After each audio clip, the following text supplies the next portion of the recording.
morning, good morning. Dito na ako sa aking pwesto. Ayun. Nakapagwalis na ako. Iwan ko itong pulpik ko dito kahapon. Kagabi. Buti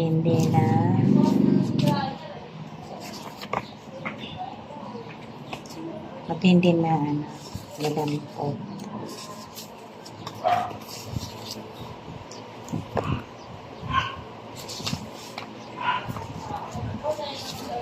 Wala ko ng resibo. Para mamaya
nag-isip ako, kaya natahimik ako. Pasensya na kung nanahimik ako kasi meron akong naalala. Kaya bigla akong nanahimik.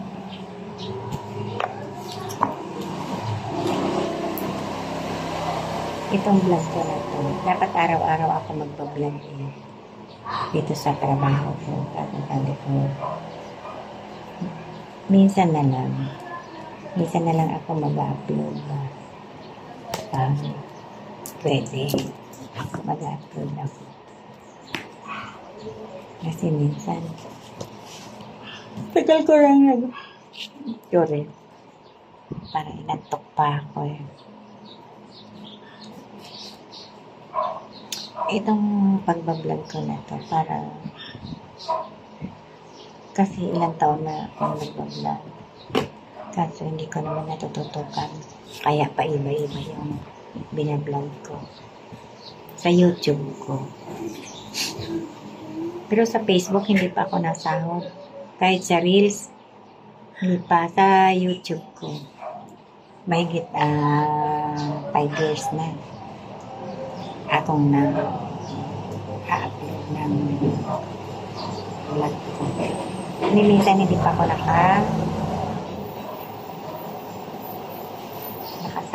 sa parehas. Sa Reels, sa Facebook, at sa YouTube channel. Pero okay lang. Kasi parang maglibangan ko na lang. Kung gusto ko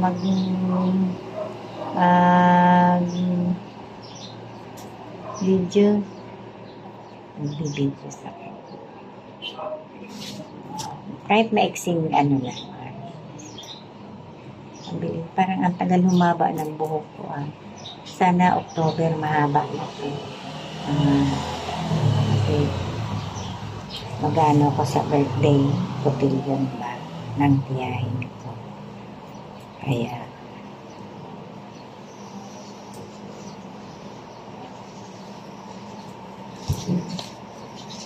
gusto ko mahaba na itong buhok ko.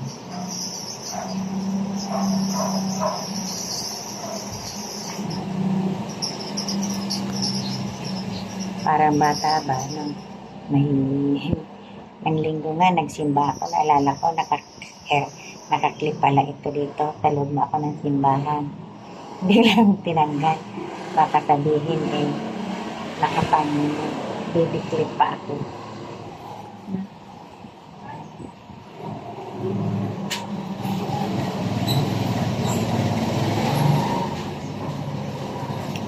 Salamat po sa aking mga supporters, mga viewers, subscriber. Papasalamat po ako sa inyo. At nandyan pa rin kayo. Kahit konti lang ang subscriber ko. Mga nag-views ng vlog ko, okay lang. At least, kahit minsan like, hindi ba,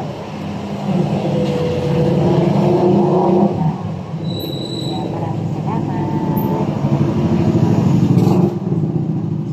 Salamat sa araw, sa oras na inilalaan niyo sa aking videos. Maraming salamat. At sa mga hindi pa nakakapanood ng aking video, pwedeng pa-subscribe naman po at pa-like and pag-pindot ng notification. Maraming salamat. Love you po. Love you po sa inyong lahat. Thank you. Thank you. Huwag po kayong magsawang supportahan ako sa kahit hindi kagandahan lang. Basta nandiyan kayo. Dala-dala ko yung pangkamot ko sa bahay. Kasi minsan, pag pinagpawisan ako, makati ang likod ko. Hindi ko maabot.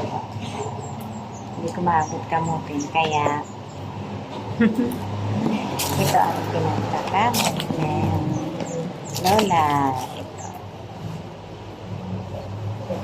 Kaya,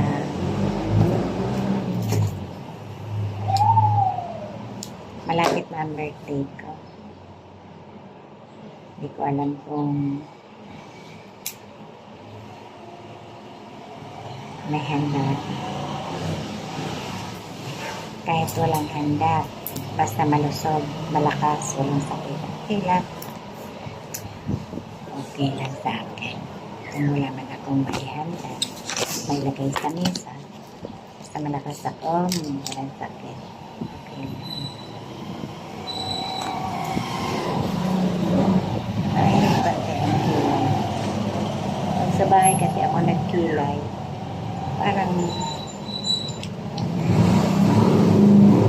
paglabas ko hindi pantay ang kilay ko. Kaya gusto ko magpaano sana pa-permanent na.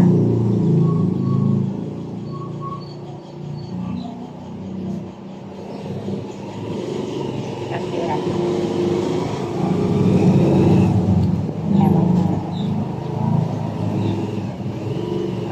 kasi parang hindi pantay.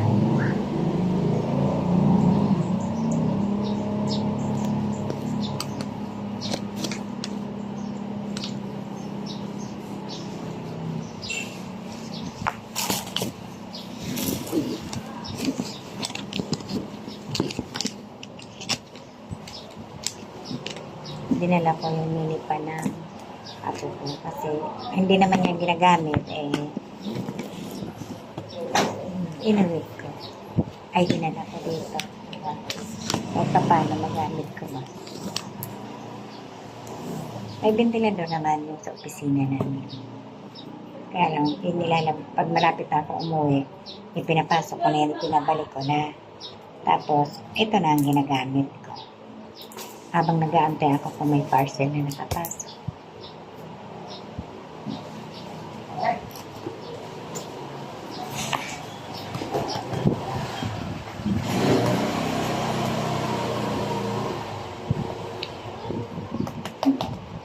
Bye-bye!